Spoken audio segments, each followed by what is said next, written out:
জানেন আজকাল শাশুড়িকের কি অবস্থা?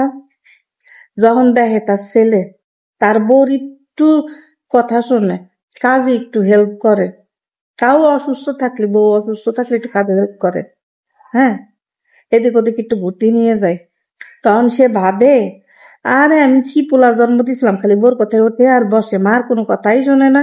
এই মনে এই বউ তাবিজ কুবিজ করছে, হ্যাঁ, নাহলে বউর কথা কেমনে শোনে? আরে আমার ছেলে বউ ধরা হয়ে গেছে, বউর আসল ধরা, ছেলে ভালো না, কি ছেলে জন্ম দিছিলাম। আর উল্টো দিকে যখন তার মায়ের জামাই মায়ের কথা সব কথা শুনে, ওঠে বসে সব কাজে হেল্প করে, হ্যাঁ, এক কথায় আসল ধরা, তখন জামাই হয়ে যায় শিষ্ট জামাই। তখন মায়ের জামাই এত ভালো, আমার মায়ের কথায় ওঠে বসে, আমার মায়ের কত কেয়ারিং করে।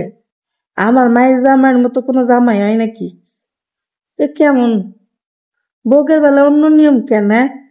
শাশুড়িরা একটু বউকের মেয়ে মনে করতে পারে না? তাহলেই তো এমন আর হয় না।